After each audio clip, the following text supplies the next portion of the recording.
अस्सलामुअलैकुम, आप देख रहे हैं होराइजन न्यूज़ HD। खबर शामिल करते हैं साहिवाल से। मुल्क भर के दूसरे शहरों की तरह साहिवाल में भी मसीही बरादरी की तरफ से क्रिसमस के तहवार को नहैत अक़ीदत और एहतराम के साथ मनाया गया।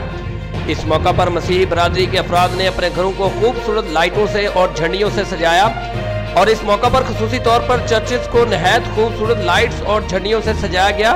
क्रिसमस डे और साल नौ के हवाले से लियाकत चौक साहिवाल इरफान मोबाइल शॉप पर एक पुरवकार तकरीब का एहतमाम किया गया।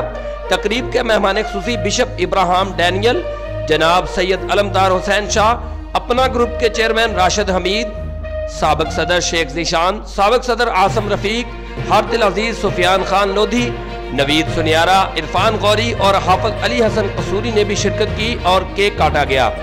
कबल तकरीब मुल्क की सलामती के लिए दुआ मांगी गई। इस मौका पर जिले इंतजामिया की तरफ से सिक्योरिटी के सख्त इंतजाम किए गए थे। रिपोर्ट महबूब चौधरी, सरपरस्त आला, होराइजन न्यूज़ HD।